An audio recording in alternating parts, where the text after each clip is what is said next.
Queridos hermanos, iniciamos la lección divina de este día martes 29 de abril, martes en que celebramos la memoria de Santa Catalina de Siena, Virgen y Doctora de la Iglesia. Por la señal de la Santa Cruz de nuestros enemigos, líbranos, Señor Dios nuestro, en el nombre del Padre, y del Hijo, y del Espíritu Santo. Amén. Señor mío y Dios mío, creo firmemente que estás aquí, que me ves, que me oyes.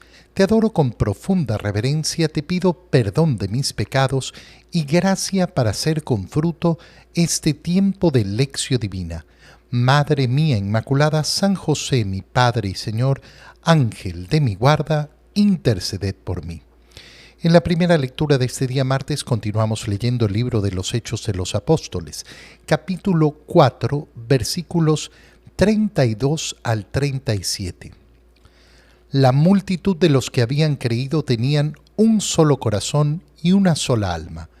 Todo lo poseían en común y nadie consideraba suyo nada de lo que tenía. Con grandes muestras de poder, los apóstoles daban testimonio de la resurrección del Señor Jesús y todos gozaban de gran estimación entre el pueblo. Ninguno pasaba necesidad, pues los que poseían terrenos o casas los vendían, llevaban el dinero y lo ponían a disposición de los apóstoles, y luego se distribuía según lo que necesitaba cada uno. José, levita nacido en Chipre, a quien los apóstoles llamaban Bernabé, que significa hábil para exhortar, tenía un campo, lo vendió, puso el dinero a disposición de los apóstoles. Palabra de Dios. Es importantísimo ver cómo esa primera comunidad cristiana es escrita como esa comunidad que tiene un solo corazón y una sola alma, y que todo lo poseían en común, sin considerar nada suyo de lo que tenían. Pero hay que saberlo distinguir muy bien y muy claramente de lo que es una idea política del socialismo o del comunismo. Cuidado, vayamos a pensar que la primera comunidad cristiana se dejaba llevar por una ideología política, porque lo que vemos aquí es la generosidad, la caridad individual que cada uno decide y que es muy contraria a un sistema que me impone querer no tener propiedad. La propiedad de cada uno se pone a disposición. ¿Por qué? Por decisión mía, por decisión propia. Esto es muy importante porque a veces cuando escuchamos ciertos discursos políticos ideológicos, vemos efectivamente cómo se unen los temas de solidaridad con obligación. La solidaridad no puede ser obligada. Recuerda que el cristianismo tiene como fundamento la libertad de cada individuo, la libertad de cada uno de nosotros. Dios nunca nos obliga a nada. Y por eso es que nuestro Señor Jesucristo no ha querido constituir un sistema político ni ha hecho una revolución social, sino que ha apelado a la conversión de cada uno de nosotros, dándonos la invitación. El que quiera venir detrás de mí, no el que sea obligado. Cada uno de nosotros elige seguir al Señor. Cada uno de nosotros tiene que aceptar la invitación.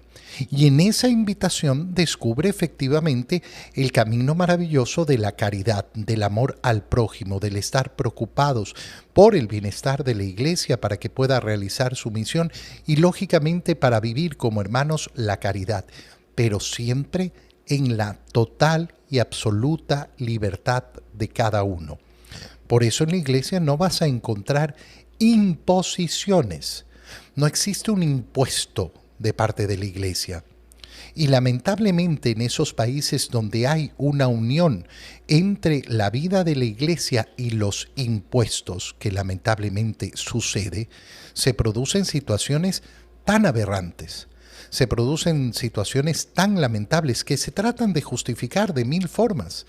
pero la verdad es que el cristianismo no puede justificar una imposición, no puede justificar un impuesto, no puede justificar una obligatoriedad que no nazca del profundo de la generosidad del corazón.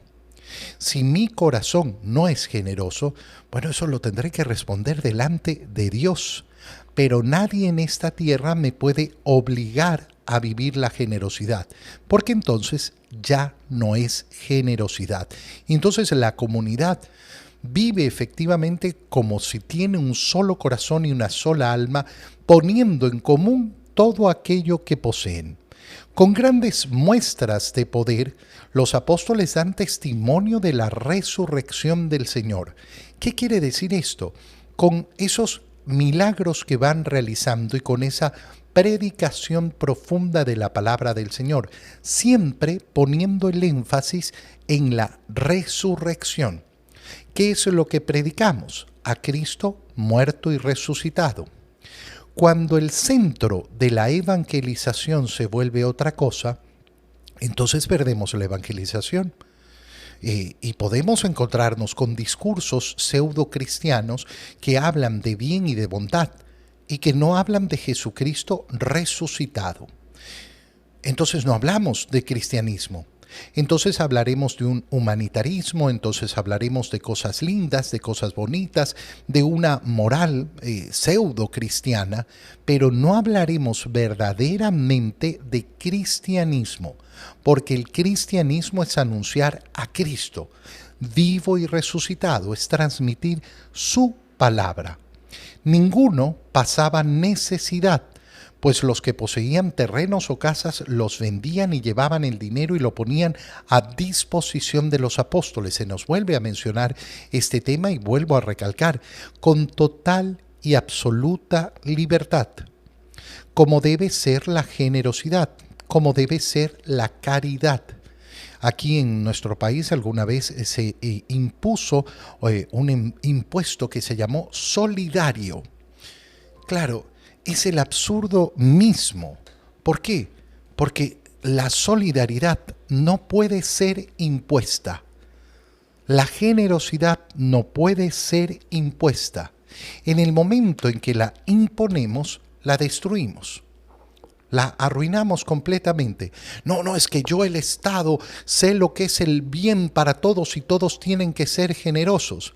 Bueno, pero eso es lo mismo que renunciar a la capacidad de cada uno, a la capacidad de abrir nuestros ojos a las necesidades de los demás. Y esto es lo que está hablando el libro de los Hechos de los Apóstoles. Ninguno pasaba necesidad. ¿Por qué? Porque sentían la necesidad de vivir verdaderamente la generosidad. Y nos pone el ejemplo de Bernabé. José, levita, nacido en Chipre, a quien los apóstoles llamaban Bernabé, que significa hábil para exhortar, tenía un campo que vendió y puso el dinero a disposición de los apóstoles.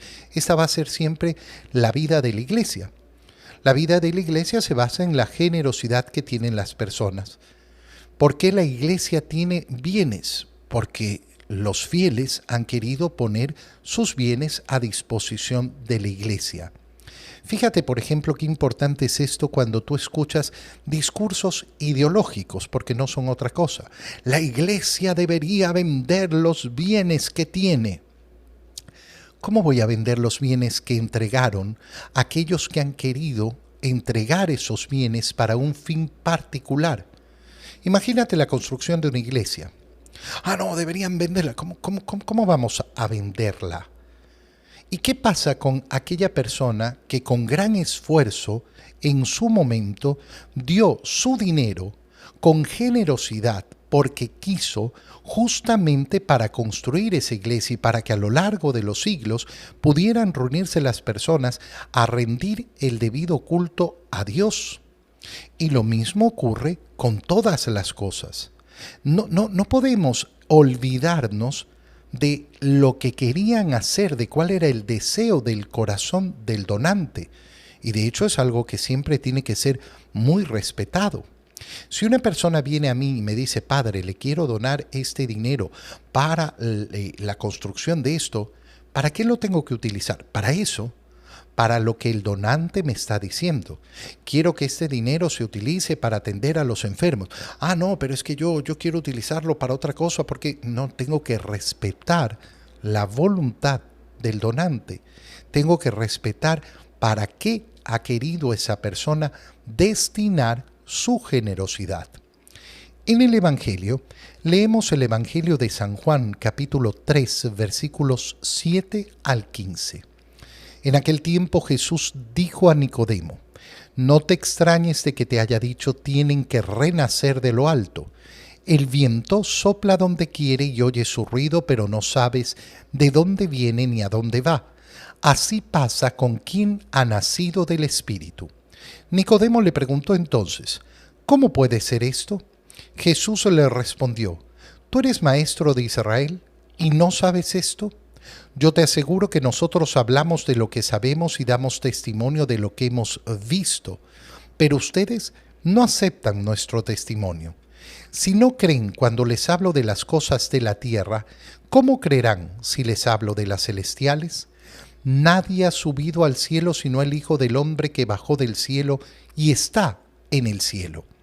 Así como Moisés levantó la serpiente en el desierto, así tiene que ser levantado el Hijo del Hombre para que todo el que crea en él tenga vida eterna.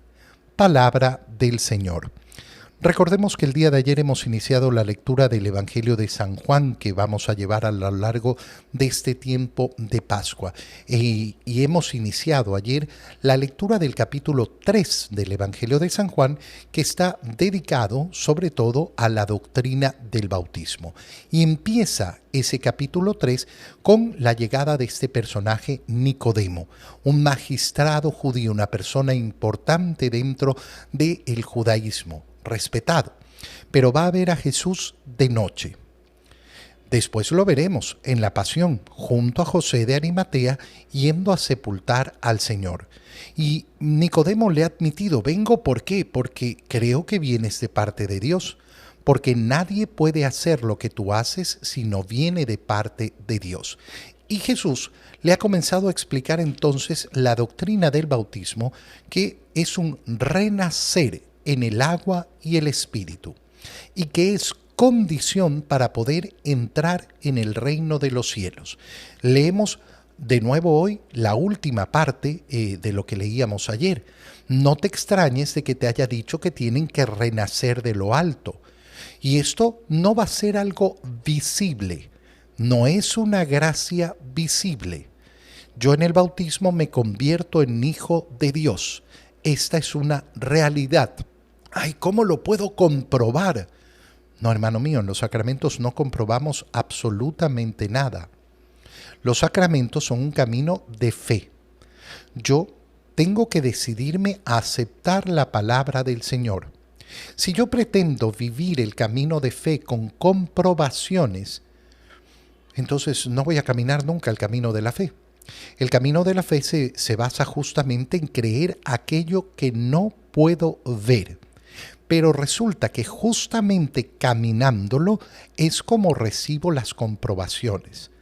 El modo en que Dios nos ha explicado esto es, haz la prueba y verás.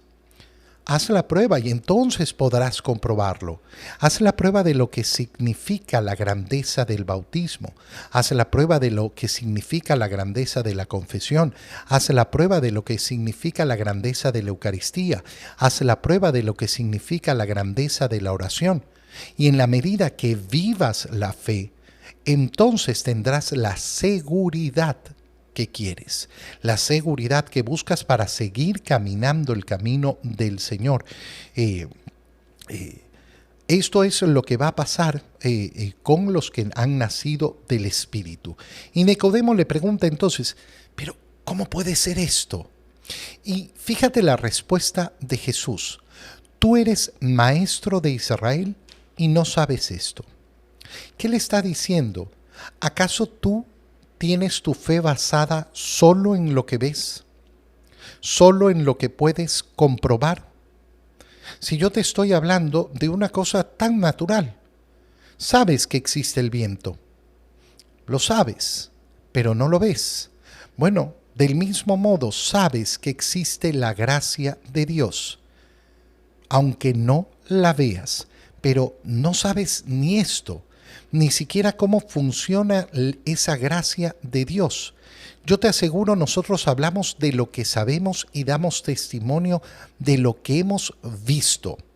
Pero ustedes, no está hablándole solo a Nicodemo, sino a todo el grupo de judíos, a todo el grupo del Sanedrín, de los sumos sacerdotes, de los fariseos, que no aceptan el testimonio de Jesús. Si no creen cuando les hablo de las cosas de la tierra, es decir, les estoy hablando a partir de una explicación tan sencilla, ¿cómo creerán cuando les hable de las cosas celestiales? Y aquí viene la parte más profunda e interesante de esta parte del Evangelio. Nadie ha subido al cielo sino el Hijo del Hombre, que bajó del cielo y está en el cielo. Fíjate en las palabras. Nadie ha subido al cielo. Nadie puede garantizar en esta tierra lo que es el cielo. Las realidades eternas, las realidades divinas, yo no las puedo garantizar en este mundo. Solo puede hablar de ellas aquel que ha bajado del cielo, que es el Hijo del Hombre, es decir, nuestro Señor Jesucristo. Pero fíjate cómo termina la frase diciendo, y está en el cielo. ¿Cómo puede haber bajado a la tierra y estar en el cielo? Muy sencillo. ¿Qué es el cielo? El cielo es Dios. El cielo es estar en la presencia de Dios. ¿Y quién es Dios? Dios es uno solo, pero es a la vez Padre, Hijo y Espíritu Santo. El Hijo se ha hecho hombre. Ha adquirido una naturaleza humana igual que la de cada uno de nosotros, igual que la nuestra. Pero eso no ha hecho que deje de ser Dios. Por tanto, por más que ha venido al mundo y se ha hecho hombre, no ha perdido su condición divina. Nunca ha dejado de ser Dios y por tanto nunca ha dejado de estar en el cielo. Cuando nosotros hablamos de la ascensión de Jesús, ¿de qué estamos hablando? De la ascensión de su humanidad, ahora unida a su divinidad, pero puesta efectivamente en esa presencia de Dios en cuanto humanidad. Pero Jesucristo, en cuanto Dios, nunca puede vivir separado del Padre y del Espíritu Santo. ¿Por qué? Porque son un solo Dios. No hay varios dioses. Y es muy profundo entonces el modo en que nos lo dice. Y después continúa y dice, así como Moisés levantó la serpiente en el desierto. Recuerda que hace pocos días atrás en la Cuaresma hemos leído justamente este pasaje. Hemos leído cómo ante las murmuraciones de Israel, el Señor permite que las serpientes muerdan a los israelitas que habían salido de Egipto y muchos de ellos mueren. Y van y piden perdón y piden la intercesión de Moisés. Y Dios le dice a Moisés, haz una serpiente y ponla en un palo. Y Moisés hizo una serpiente de bronce y la puso en un palo y la puso en medio del campamento. Y el que era mordido por la serpiente, si se acercaba a esa serpiente de bronce, sanaba. Bueno, esta es la referencia que está usando el Señor. Así como Moisés levantó la serpiente en el desierto, así tiene que ser levantado el Hijo del Hombre. ¿Para qué? Para que todo el que crea en él tenga vida eterna. Fíjate lo que se está diciendo aquí. Así como se levantó esa serpiente, así tiene que ser levantado. ¿De qué está hablando? De su crucifixión. Pero a través de su crucifixión va a llegar aquella fe que nos permite alcanzar la vida eterna. ¿Qué nos está diciendo el Señor? Que justamente porque Él ha muerto en la cruz es que nosotros podemos recibir el sacramento del bautismo. El sacramento del bautismo que nos sana de la mortalidad. ¿Por qué? Porque desde el momento de nuestro bautismo hemos sido redimidos. La redención no llegará después. Hemos sido salvados en el bautismo. Si sabemos conservar la gracia del bautismo, entonces tenemos asegurada esa vida eterna. Te doy gracias, Dios mío, por los buenos propósitos, afectos e inspiraciones que me has comunicado en este tiempo de lección divina. Te pido ayuda para ponerlos por obra. Madre mía Inmaculada, San José, mi Padre y Señor, Ángel de mi guarda, interceded por mí. María, Madre de la Iglesia, ruega por nosotros. Queridos hermanos, que el Señor los bendiga y los cuide, en el nombre del Padre, y del Hijo, y del Espíritu Santo. Amén. Que tengan todos un muy feliz día.